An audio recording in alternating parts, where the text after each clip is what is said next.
নাজিলের ধারাবাহিকতায় সূরা আনফাল ৮৮ নং সূরা, এর আগে সূরা বাকারা ও পরে সূরা আলে ইমরান নাজিল হয়।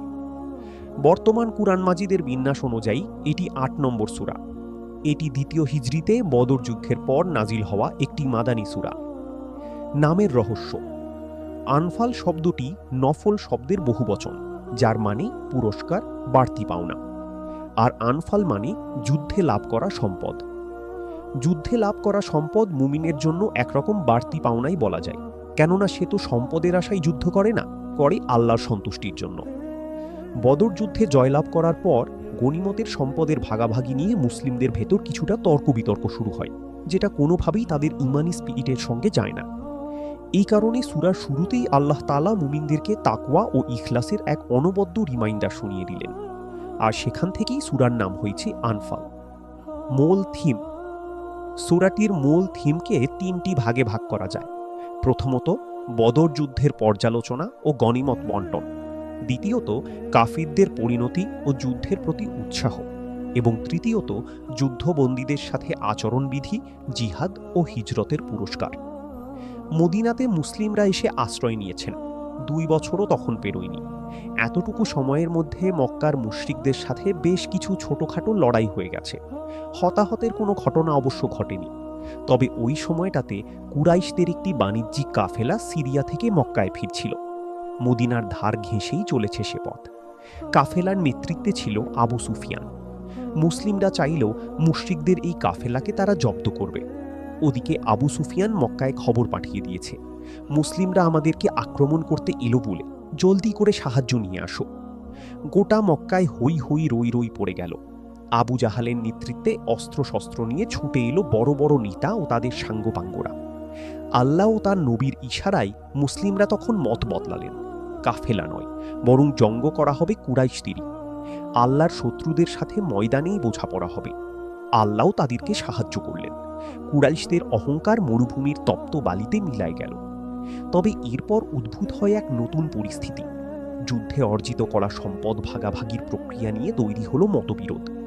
এই সব ব্যাপার নিয়ে এই সূরা বিস্তারিত আলাপ করেছে এবং নিয়ে এসেছে সমস্যার সমাধান।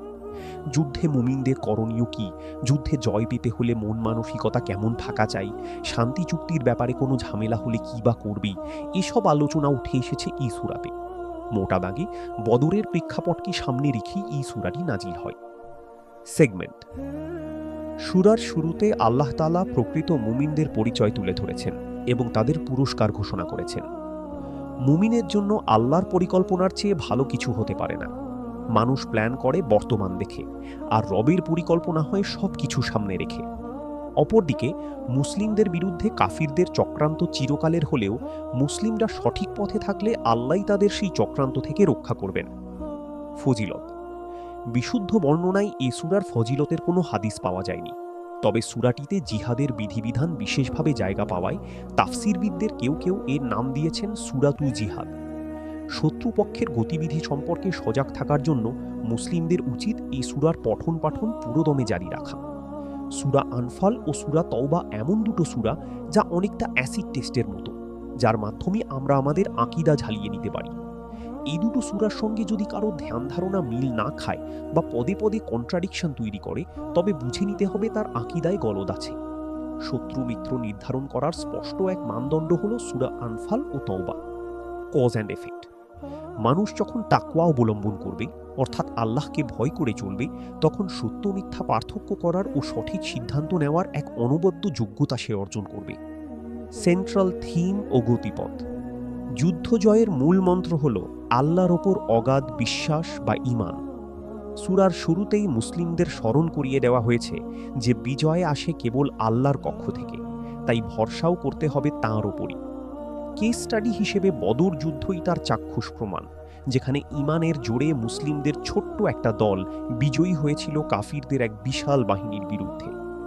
একই সাথে আল্লাহর ওপর পূর্ণ ঈমান রাখার পাশাপাশি মুমিনদের করণীয় ও বর্জনীয় বিষয়গুলো আল্লাহ এখানে খুঁটিয়ে খুঁটিয়ে তুলে ধরে যুদ্ধনীতি নির্ধারণ করে দিয়েছেন। সামরিক প্রস্তুতি যতটুকুই থাকুক না কেন, দিন প্রতিষ্ঠার জন্য খাঁটি সংকল্প থাকলে আসমানি সাহায্য হিসেবে কাতারে কাতারে ফেরেশতা নেমে আসবে এবং বিজয় অনিবার্য হয়ে উঠবে। ওভারভিউ: কুরআনের বার্তা শুনলে মুমিনদের ঈমান বাড়ে, তারা নামাজ কায়েম রাখে এবং আল্লাহর দেওয়া জীবিকা থেকে খরচ করে। আয়াত 1 থেকে 4।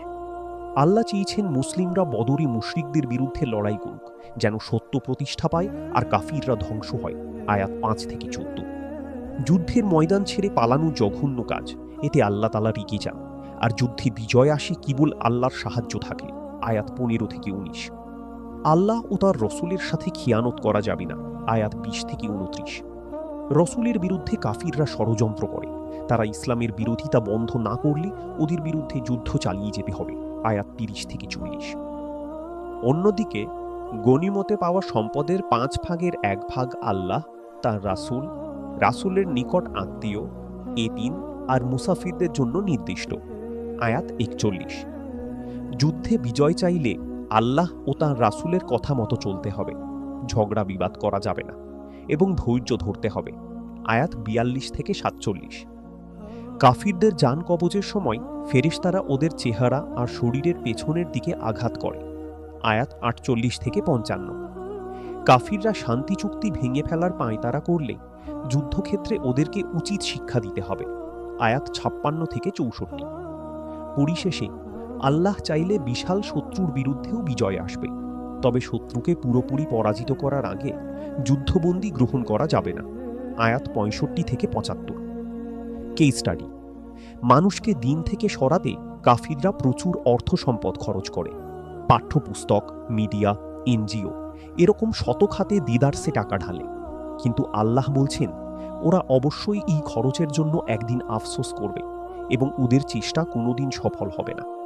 তাই প্রত্যেক মিডিয়া কর্মী ও পাঠ্যপুস্তক প্রণেতা ব্যক্তিদের জন্য কুরআনের এই আয়াত নিয়ে কেস স্টাডি করা জরুরি।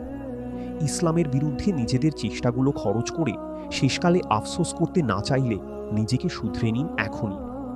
রিফ্লেকশনসে সূরার 60 নম্বর আয়াতে বলা হয়েছে, শত্রুদের বিরুদ্ধে তোমরা শক্তি সঞ্চয় করো, যুদ্ধ করার জন্য আগে থেকেই ঘোড়াগুলো প্রস্তুত রাখো। এর ফায়দা হলো শত্রুরা তোমাদের বিরুদ্ধে কিছু করার আগে একটু হলেও ভাববে, আর গোপন কোনো শত্রু থেকে থাকলে তারাও ভয়ে চুপসে যাবে।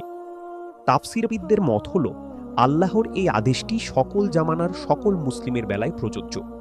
প্রত্যেককে তার সামর্থ্য ও দায়িত্ব অনুযায়ী শত্রুর বিরুদ্ধে প্রস্তুতি নিতে হবে। এমনকি শত্রু যদি আপাতত নাও থাকে তবুও প্রস্তুতিতে কোনো ফাঁক রাখা যাবে না, যে বিবেচনায় আয়াতটিকে ইউনিভার্সাল ডিক্লারেশন বলা যায়। দুঃখের কথা হলো মুসলিমরা আজ আল্লাহর শিখিয়ে দেওয়া এই স্ট্র্যাটেজি রীতিমতো ভুলতে বসেছে এবং লড়াইয়ের সমস্ত ব্যাপারে চরম উদাসীনতা দেখাচ্ছে। উদাহরণস্বরূপ পরাশক্তি দেশগুলো তো বটেই, ছোট ছোট দেশগুলোও দু একদিন বাদে বাদে সামরিক মহড়া আয়োজন করে। এর পেছনে হেতু একটাই, আশেপাশের দেশগুলোকে এই বার্তা দেওয়া যে অস্ত্রশস্ত্র কিন্তু আমাদেরও আছে, তাই সাবধান। আমার স্বাধীনতায় আঘাত করার কোনো রকম ফন্দি আঁটলে জেনে রেখো আমিও পাল্টা জবাব দেবার হিম্মত রাখি।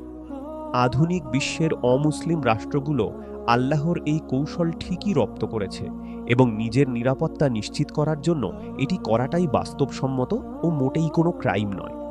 অথচ মুসলিমদের প্রস্তুতির আগাগোড়া পুরোটাই শুধু অবহেলা, কাজের কাজ কিছু নেই, কেবল হুঙ্কার ছড়ায় ওস্তাদ। তবে এতটুকু জেনে রাখা যেতে পারে, সামরিক প্রস্তুতি গ্রহণ করতে হবে ইসলামী কর্তৃপক্ষ বা ইসলামী রাষ্ট্রের অধীনে, কিন্তু শারীরিক প্রস্তুতির দায়িত্বটুকু তো আমাদেরই কাঁধে। সেই সাথে কুরআন হাদিস পঠন পাঠন ও শত্রুদের কর্মকাণ্ড সম্পর্কে সচেতন থাকার মাধ্যমে আমাদের মানসিক প্রস্তুতিও নেওয়া চাই। অন্যান্য সূরার সঙ্গে সম্পর্ক। সূরার শুরুর দিকে মুমিনদের কয়েকটি বৈশিষ্ট্য নিয়ে আলোচনা করা হয়েছে, আর সূরাটি শেষও করা হয়েছে মুমিনদের আরও কিছু বৈশিষ্ট্য তুলে ধরার মাধ্যমে, যার ফলে আলোচনাটি পূর্ণতা পেয়েছে। এই সূরার আগের সূরা হল সূরা আরাফ। তার শেষ দিকে আল্লাহর গোলাম হিসেবে ফেরেশতাদের কিছু বৈশিষ্ট্য বর্ণিত হয়েছে, আর এই সূরাটি শুরু হয়েছে মুমিন অর্থাৎ আল্লাহর আরেক গোলাম এর বৈশিষ্ট্য দিয়ে।